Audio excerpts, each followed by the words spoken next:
কেতিয়াবা এটা অনুপ্ৰেৰণাদায়ক কাহিনীয়ে আমাক আমাৰ ভিতৰত থকা শক্তি বিচাৰি উলিওৱাত সহায় কৰে।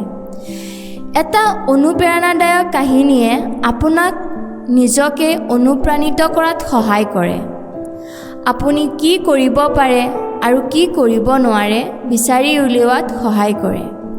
আপুনি আগতেও এনেকুৱা বহুতো কাহিনী শুনিছে, কিন্তু সেই কাহিনীবোৰে প্ৰকৃততে আপোনাৰ মনত পৰিৱৰ্তন কৰিছিল নে, সেয়াহে এটি প্ৰশ্ন।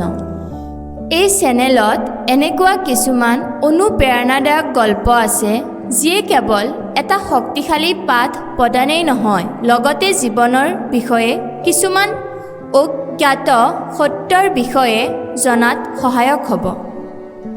আজিও মই আপোনালোকৰ ওচৰত এনেকুৱা এক কাহিনী লৈ আহিছোঁ যিয়ে আপোনালোকক অনুপ্ৰাণিত কৰিব।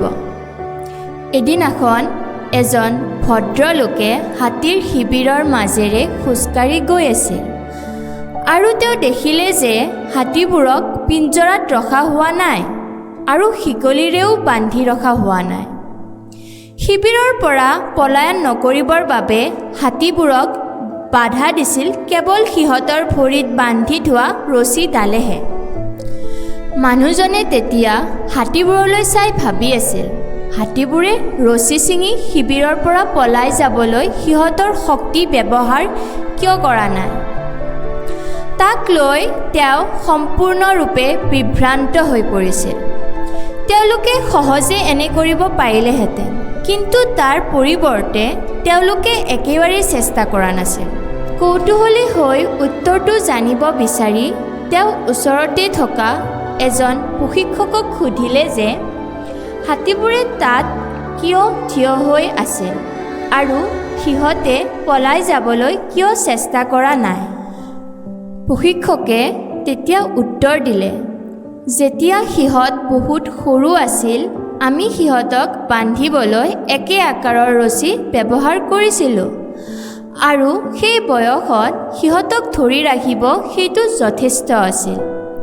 সৰু থাকোঁতে হাতীবোৰে ৰছীডাল ছিঙিব যথেষ্ট চেষ্টা কৰিছিল, কিন্তু ছিঙিব পৰা নাছিল আৰু এসময়ত সিহঁতে বিশ্বাস কৰি ল'লে যে সিহঁতে ৰছীডাল ছিঙিব নোৱাৰে আৰু সেই বিশ্বাস হাতীবোৰৰ ডাঙৰ হোৱালৈ থাকি গ'ল। সেয়েহে হাতীবোৰে এতিয়াও মুক্ত হ'বলৈ চেষ্টা কৰা নাই। হাতীবোৰে মুক্ত হোৱা আৰু শিবিৰৰ পৰা পলায়ন নকৰাৰ একমাত্ৰ কাৰণ আছিল যে সময়ৰ লগে লগে সিহঁতৰ মনত গঢ়ি উঠা বিশ্বাস। এই কাহিনীটোৰ পৰা আমি ইয়াকে বুজিব পাৰোঁ যে প্ৰকৃতিয়ে আপোনাক যিমানেই পিছুৱাই ৰাখিবলৈ চেষ্টা নকৰক, সদায় এই বিশ্বাস অব্যাহত ৰাখিব যে আপুনি যি প্ৰাপ্ত কৰিব বিচাৰে সেয়া সম্ভৱ। আপুনি সফল হ'ব পাৰে বুলি বিশ্বাস কৰাটোৱেই প্ৰকৃততে ইয়াক প্ৰাপ্ত কৰাৰ আটাইতকৈ গুৰুত্বপূৰ্ণ পদক্ষেপ। আজিৰ এই কাহিনীটো শুনি আপোনালোকৰ কেনেকুৱা লাগিলে কমেণ্ট কৰি জনাব।